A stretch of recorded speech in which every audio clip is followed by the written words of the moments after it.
All right, howdy folks. Welcome back to an incredible case study kickoff here from Top Comics Pressing. This is going to be a video here where we look at this copy of The Incredible Hulk number 181. So this one is coming to us raw, not previously graded, and it's overall it's in pretty good shape. It has a slightly odd feel to the surface. We can see that there's some foreign substances stuck there. Obviously there's some dirt. If we scroll down the spine, there is damage to the top corner, some ticks around that staple, tick, tick. You can keep going, but no major creases along the spine other than that top corner crunch. If we turn the bottom edge here, again, some minor surface wear, edge wear to the bottom. There's a pretty big crunch here through the Wendigo, and then over here we have a corner crunch that does bisect. It does break color, so that's ultimately going to be one of the grade limiting defects.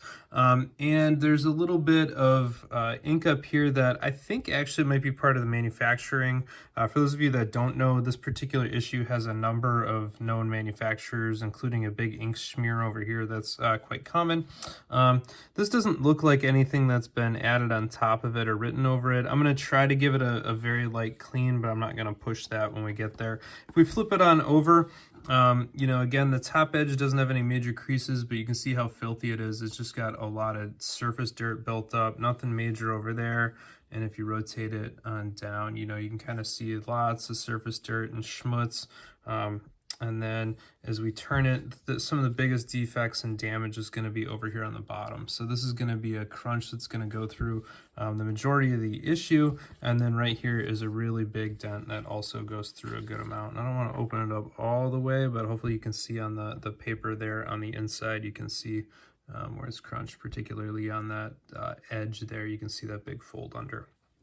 That being said, this is a pretty nice copy, so a little bit of interior yellowing on that interior cover, so you can see that the open edge is lighter than the interior, so that's a symptom of off-gassing. However, this thing was stored, it was either pushed up against a whole bunch of comic books or it was put in crummy plastic from the 70s, but the pages look very, very bright. Those to me are true white pages.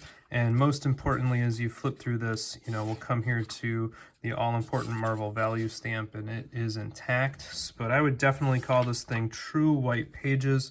And that red is quite vibrant on the front cover. And again, you can see that there's no off-gassing or no real staining. It's mostly just that yellowing kind of in the tints in the middle.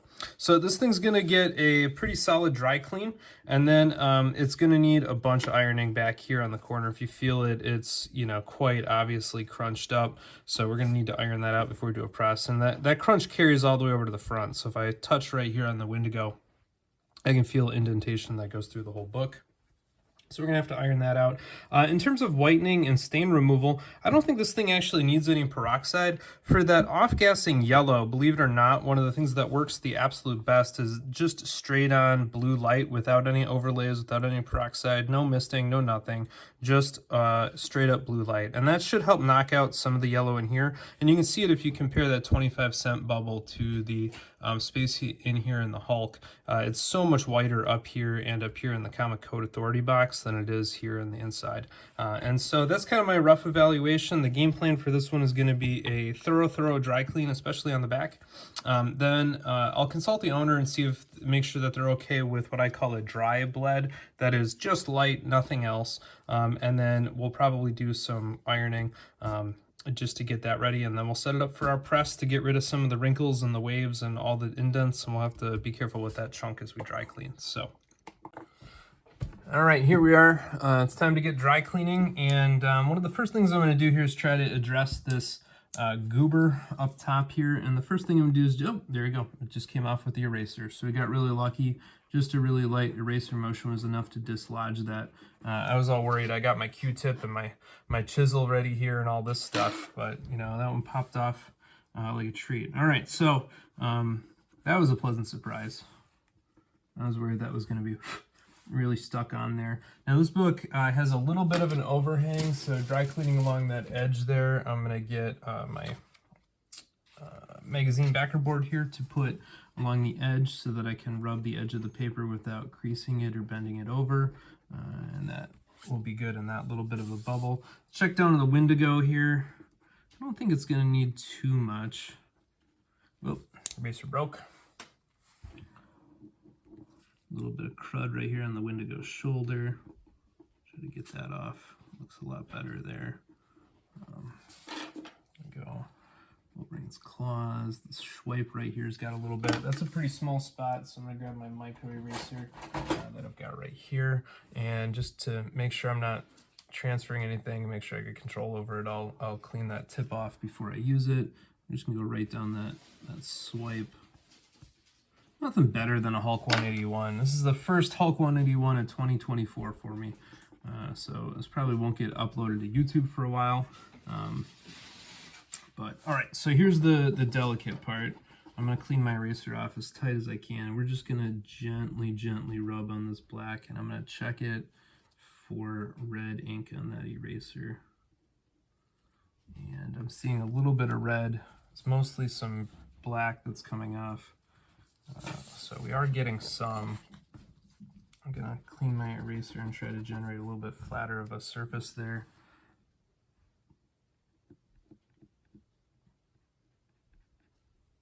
I think that's about all we're gonna be able to do there. It looks a lot better, but I can see just the tinge of pink on my eraser, and we definitely don't want to pull anything else. There's a similar blob here in the middle. And I think that these might actually be super light fingerprints, not the production ink that I was wondering about. But the blob here by right on the Wolverine came off a lot better. All right, and this is probably what I shouldn't do, which is one too many swipes. All right, definitely done now. Definitely done. That's all we're gonna do. Yeah, and you can see there's actually a little bit of discoloration on the edges of the paper in the right spot. So I'm just gonna rub my eraser slightly, very carefully over the edges. Okay, that's it for that. Let's get the Hulk word bubble here. And most of this is just surface dirt. I don't know what this was stacked against, but this cover to me has a very odd feeling. It's almost like too glossy or too smooth. And so I think it was pushed up against some crappy plastic that helped transfer all this crud to it. That happens. Plastic in the mid to late 70s was not the same quality as today. You get really ridiculously high quality plastic today by comparison. So many decades worth of research to give us very good plastic. All right, that was pretty easy on the front. That's about all we're gonna do. You know, the part of me that's a perfectionist wants to go rub this spot some more, but the part of me that knows better from causing ink rub on other comics and earlier work that I did, it knows better. Sometimes you got to leave it. So you've heard me say before, dry cleaning's a 90, 95, 98% game. It's definitely not 100% sport. So we're not going to do that. But one of the most gratifying spots to dry clean ever on a comic book is right down the rear spine. Love this so much.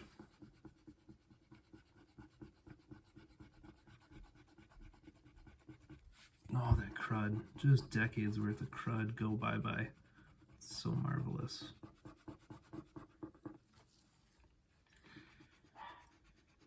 And hopefully we'll be able to disguise some of the creasing and crunching down here by removing some of the schmutz.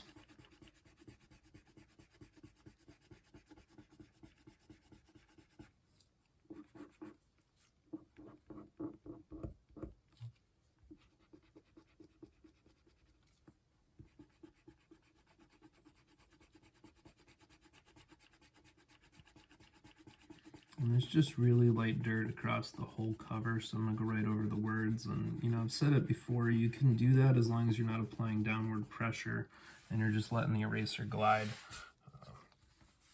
But yeah, this book is filthy. Let me get my backer board out here for the moment.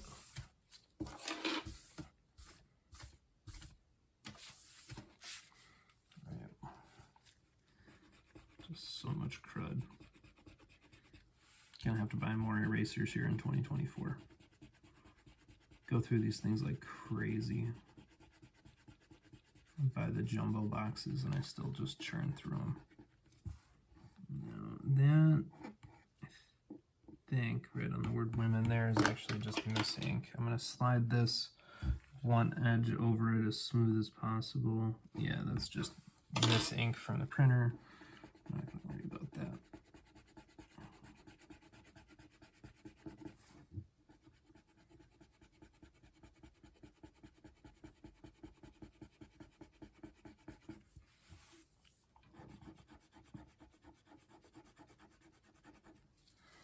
Get a backboard under here.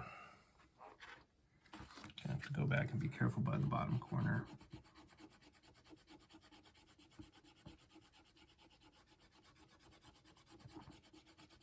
Should keep a Hulk 181 tracker on my pressing table back here. See how many I do in a year. I totally lost track. It's one of my favorite books to do because they typically come out quite awesome. They're generally quite gratifying. And of course, they're ever popular, and people really love getting the grades back on them, generally. I think I've only had a couple that have stayed the same and a couple that have lost maybe 0.5 on a, like a 7.5 book that came back a 7.0. It can happen, doesn't happen frequently. Most of them are bumpskis.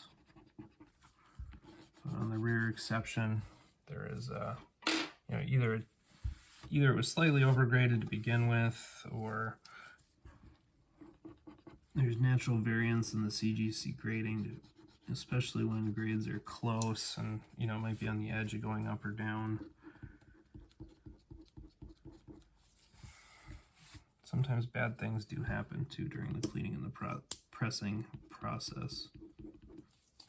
Generally not, but low probability events happen across a large number of variables, so it can happen. Alright, we're going to have to do a second run around this book because I can already see some spots I'm not happy with down on the bottom. But before I get distracted with that, let's just continue our first pass here, and then we'll clean it off and try again on some of the more stubborn spots.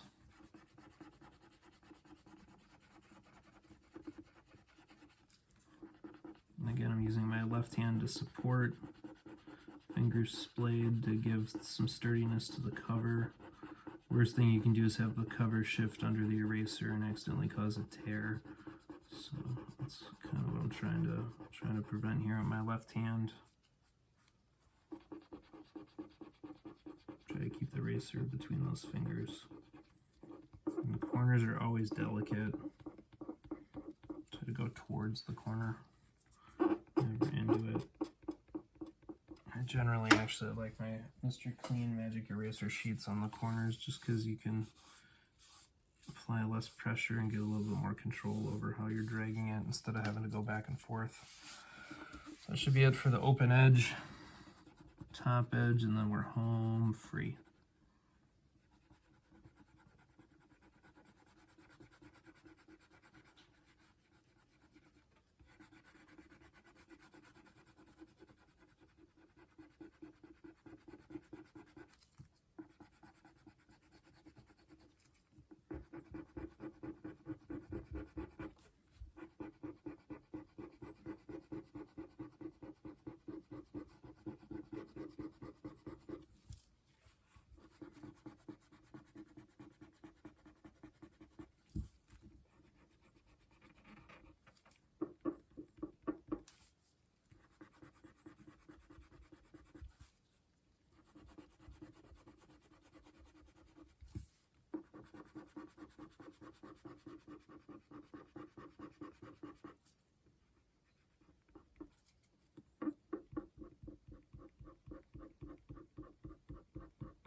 See the mess we're making. I think the top edge was the grossest, so not surprised we're making a mess there.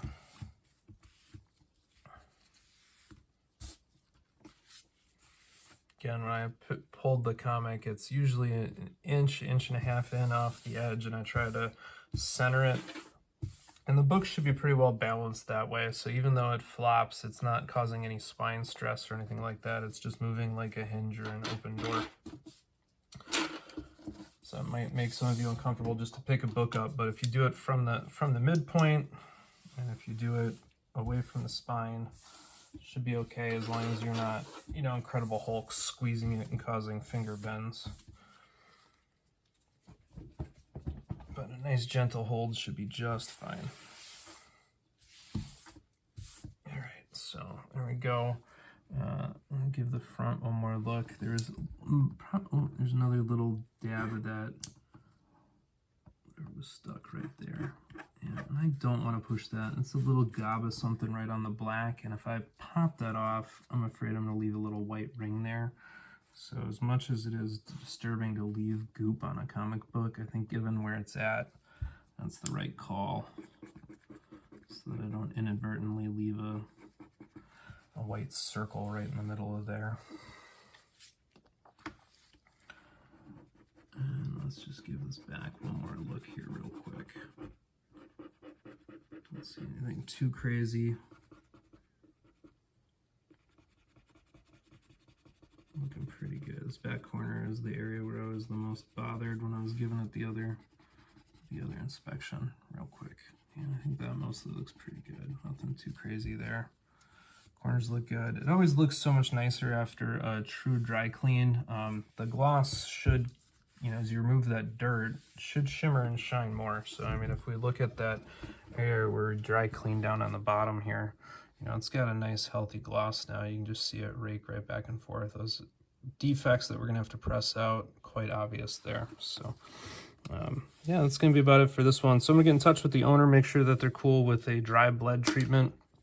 I will say for a dry bled treatment, normally I just will blast it for 4 hours, flip it over, blast it for 4 hours and call that good. Other books from the late 70s that have this clear pattern of yellow at the center, and you'll notice it's a nice even yellow. It's not like it has a gradient, it's just the same yellow in this range, and then the border is white.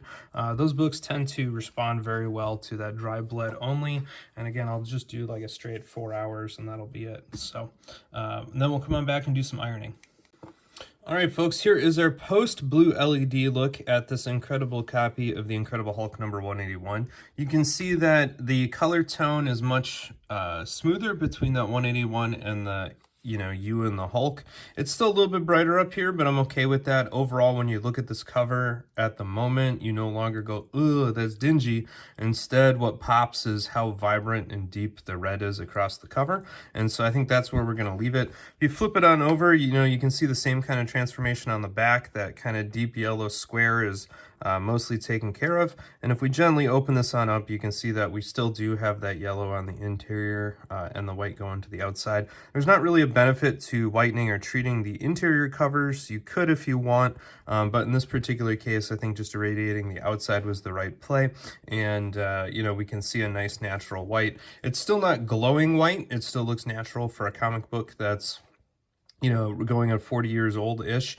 And, yeah, so I think that that's where we're going to leave this one in terms of the whitening. Now, there's a good amount of ironing that we should do. I might iron this out. That'll probably come out with a press, but as long as we're going to get the iron out anyway, we can hit that area by the Hulk's hip really quick. And then the front looked pretty good.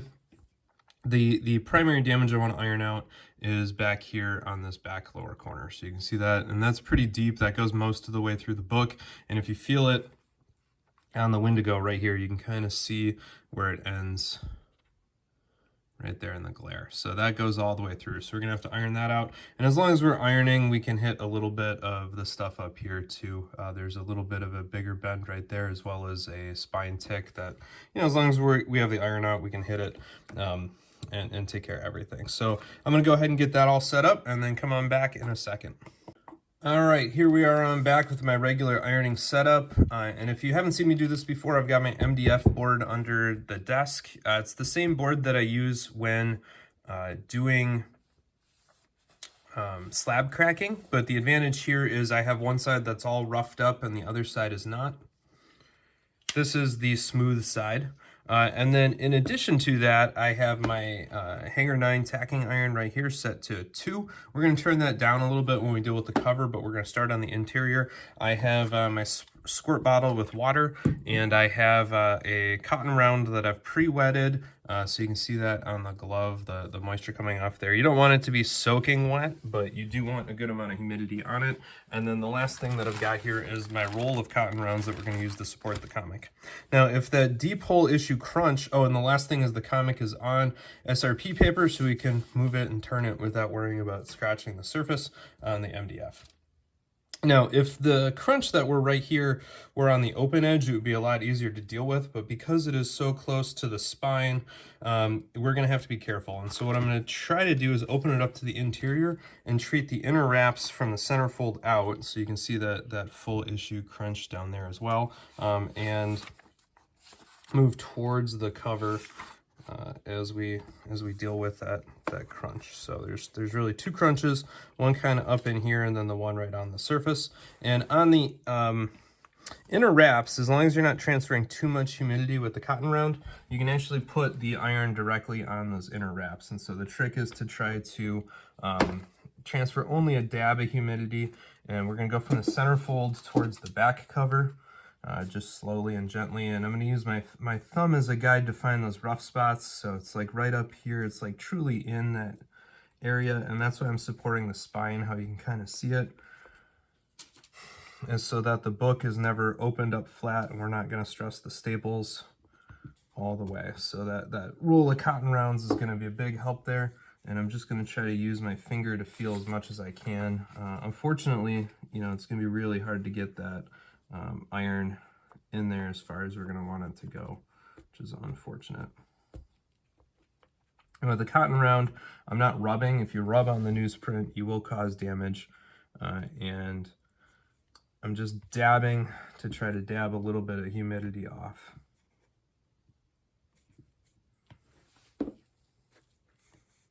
And again, it's so close to the spine, and it's actually really close to the staple as well.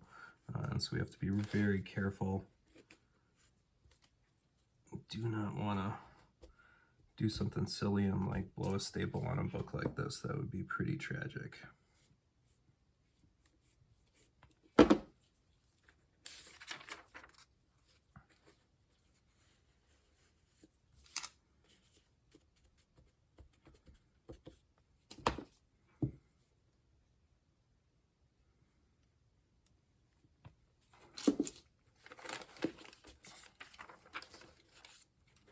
Actually, I'm going to skip a page here just to try to save some of the spine stress.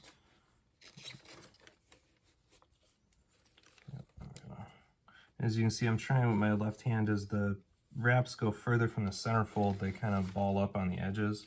And I'm trying to kind of curl the comic under the cotton rounds with my left hand so I can get the iron in there as much as I can. And that way the spine and the staples stay under stressed at least as much as possible. But it's definitely a delicate spot to be ironing. Not my favorite. Open edges, much nicer. They do make smaller clover irons. I don't have one of those, so. All right, so that should be it for the interior. The cover still looks pretty bad. I'm gonna get there in a second. What we're gonna do is go back to the centerfold and do that whole process in reverse. Thankfully, these pages are nice and white, and they should be pretty supple. And I don't see a reason to be worried about.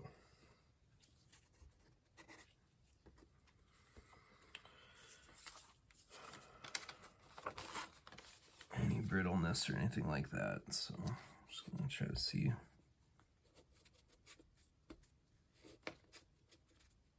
But the newsprint is so much more pliable and malleable than the covers are.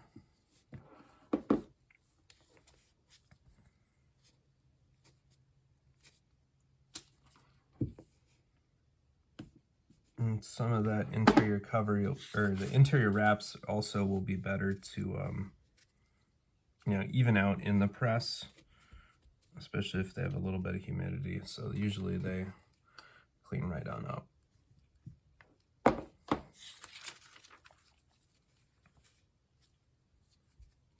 It's a very unfortunate spot.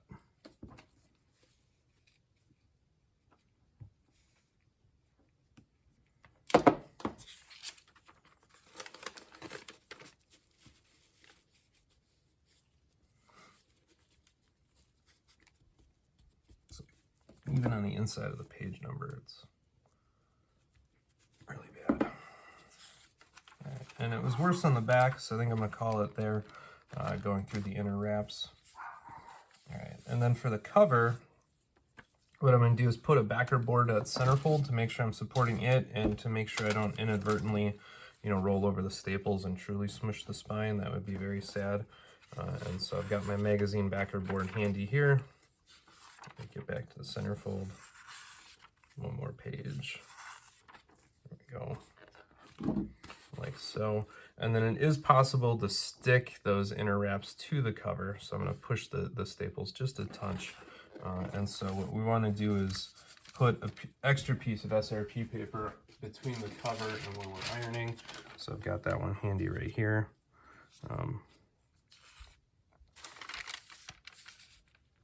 And then with the covers, I usually turn down my iron to be at about 1.7-ish, and you can just gently tap your cotton round to cool it down. Obviously the cotton round's at room temperature, and here then we have our parchment paper. So this is just our end up parchment paper.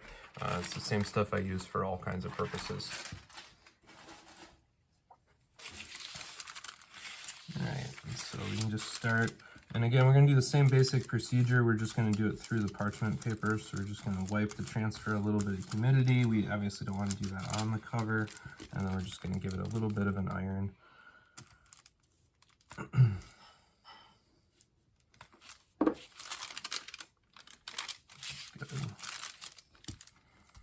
And I've said this before when doing these ironings, you don't necessarily see the results right away. So often after doing the ironing, it looks worse, or if, not, at least not a whole lot better than it did when you started. It's really just to prime it for the press. So you're not looking to flatten it out at this stage.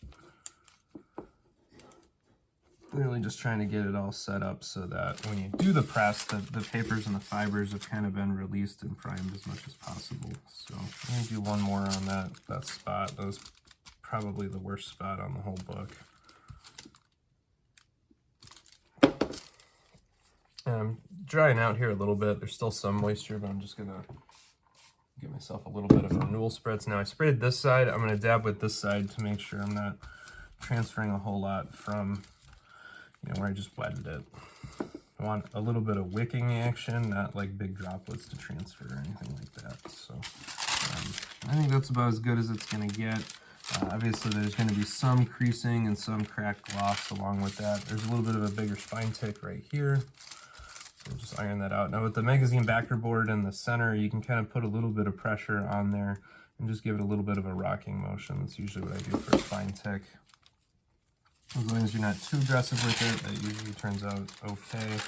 A little bit of a really deep finger bend right here. Some people refer to this as the hot shot method with a Q-tip. This is kind of a modified hot shot where I'm transferring that humidity from the cotton round to the parchment and then from the parchment onto the cover. But yeah, I mean, that spot came essentially completely out with that trick. And then, we can look to see where we've got a little bit more. This tick is actually the staple, and I don't want to mess with that. We'll go to the top here. There's a bigger tick right on the top. So I'm just going to iron that flat out.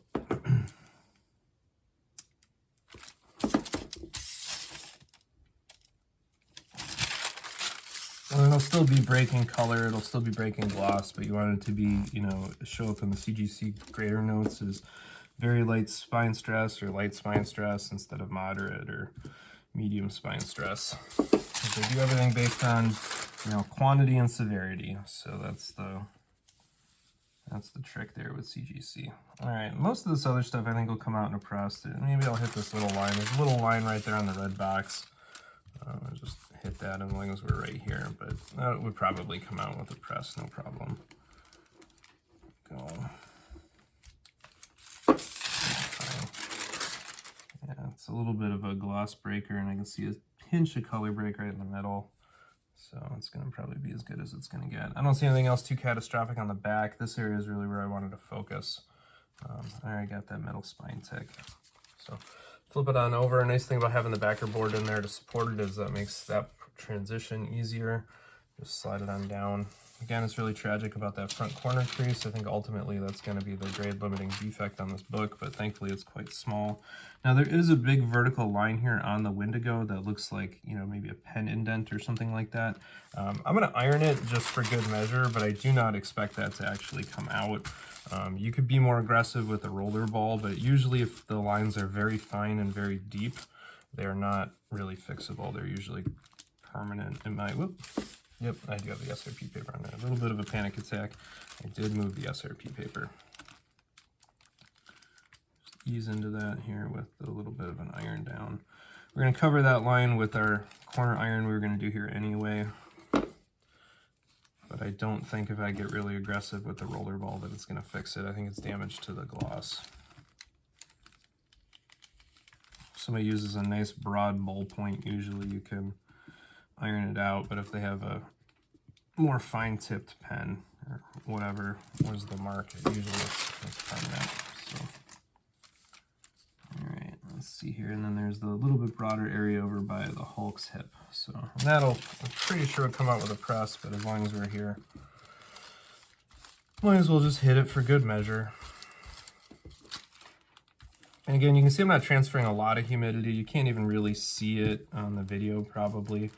It's just a little bit of a wipe from that cotton round and a little bit of a kiss of moisture to go on through. So you definitely don't want to douse it or do anything crazy like that. So, all right, so I think that's going to be about it there for me on this one. You know, the ticks up here all definitely are clearly break color, especially when you see that big white spot along the spine. You know, this one clearly goes into the Hulk as a color break. So I think that's about it on this one. We're going to give this one our kind of standard press for Incredible Hulk. So we'll cook it at 150.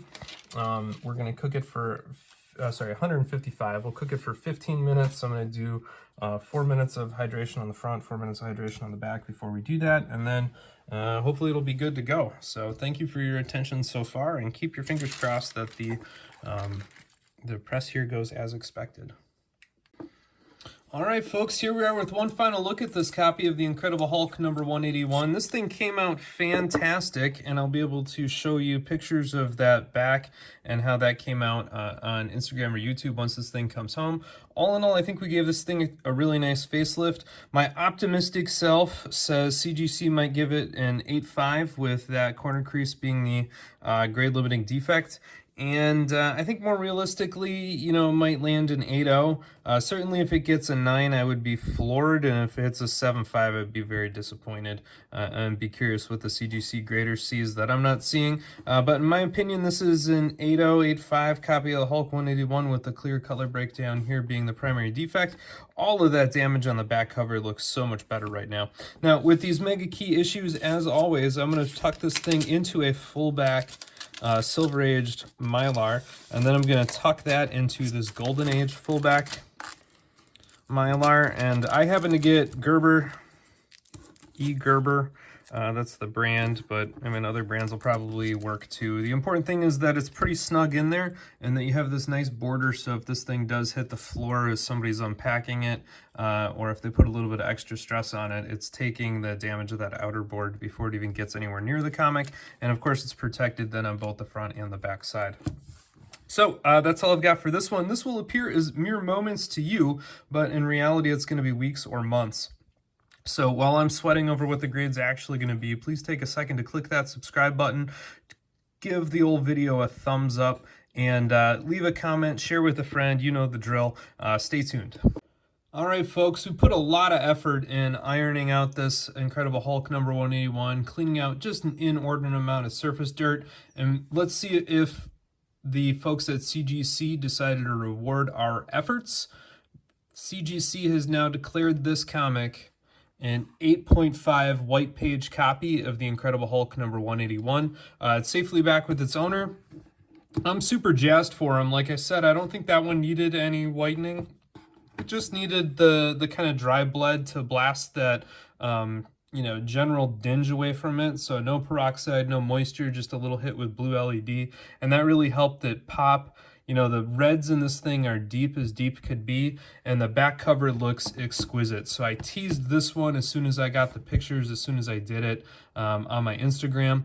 Anyway, that's how this one turned out. Super thrilled for the owner. Couldn't be happier. Leave a thumbs up for the video. Smash that subscribe button down below. Leave a comment. Reach out on Facebook or Instagram, and I'll post the full before and after pictures so you can see really the transformation that this book went through. I'm perfectly ecstatic. I think this one was a terrific case study and a really triumph for what cleaning and pressing can do for a book, especially if we're judicious and careful about our whitening techniques. So thank you everybody for paying attention. Share with a friend, post, etc., etc., etc. Keep on collecting what you enjoy.